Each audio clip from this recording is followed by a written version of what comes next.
Hopefully, I did this correctly, but when I think about elite deviants, I think about people in positions of power. Elite deviance refers to criminal or unethical acts that are committed by people in power, whether it's individuals, corporations, or political organizations, usually ones to exploit their wealth, power, and privilege in order to cause public harm and lack accountability for their actions. Example of this could be police officers, politicians, or religious leaders. All these people could be doing wrong but not being punished in the same way regular people are.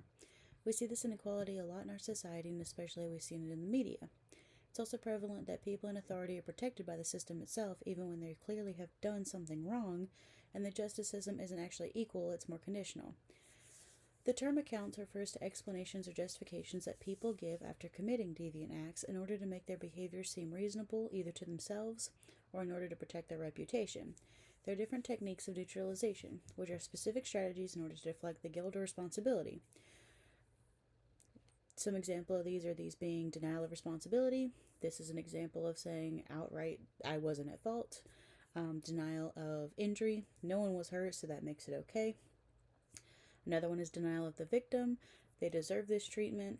And then condemnation. Everyone else is corrupt. Or appeal to higher loyalties.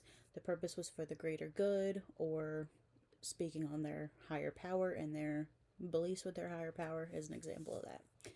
In Article 11, both Gaynor and Blessed showed how elite deviants exist in institutions of authority like law enforcement, religious institutions. Often, the people and the systems are meant to uphold the justice, but they're the ones that engage in harassment, abusive power, and racial profiling. The text further describes how particularly the police target people that are Black, Native American, and LGBTQ+, in order to maintain social hierarchies, and they act as agents of social control, making it institutional, being that deviance is not about the individual people doing wrong, it's how they're being profiled. It's also discussion of the crimes against nature. Solicitation is known as the Cannes Law in New Orleans, which particularly targets trans women of color. There's also discussion about clergy, male facients. I can't say that right. This is where there's a betrayal of public trust by figures of moral authority due to religious leaders misusing their power to exploit or manipulate their followers. This being another example of elite deviance. In the article, there are different techniques of neutralization that are discussed. Both the police and the clergy, that there's the denial of responsibility when confronted with racial profiling and excessive force. There's denial of the victim to put into place when they use terms such as they were resisting arrest or trying to justify violent actions towards marginalized individuals. And religious leaders use the appeal to higher loyalties by saying their higher power forgave them, or that it was for someone's spiritual growth or journey in order to rationalize harm, using spiritual language to excessive abuse even when harming others. An example that relates to the text is the Catholic Church sexual abuse scandal. Clergy members used their authority to exploit minors instead of facing punishment, and they were just relocated. Their main priority was protecting the church's image and chopping it up to an isolated event, being denial of responsibility. We also see this with racial profiling law enforcement, with Black Lives Matter protest and the death of George Floyd.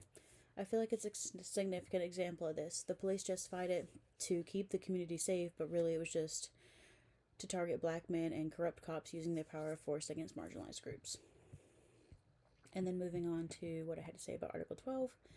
Personally, I think the part about people not taking accountability and trying to neutralize the harm that they did is pretty sickening, being that they are just trying to rationalize their defense without feeling like they're a bad person in order to maintain their own guilt. A lot of times these people are the ones that are people place on a higher pedestal and trust a lot, when a lot of times faith and manipulation are intertwined with emotional demands or financial gains that are really self-serving for the individual rather than it being for spiritual or community needs.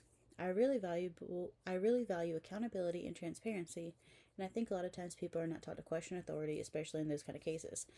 Between the two articles, I found Article 12 to be the most convincing because it digs more deep into how deviance operates within trusted institutions and explains the sociological reasons behind it, being it's not just about the individual sin, or it's about the structure of the culture and how the power itself can make deviance possible. Going to dig deep into more what Article 12 said.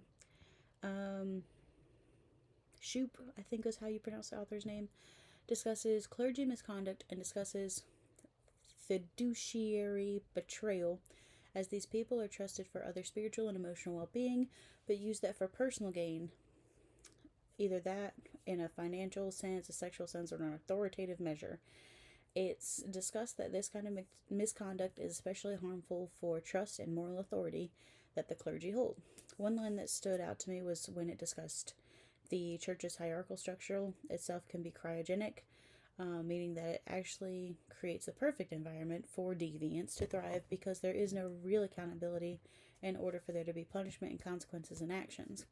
Because, in my opinion, you would think that it would be the opposite, but it goes back to being that the system protects them rather than actual consequences.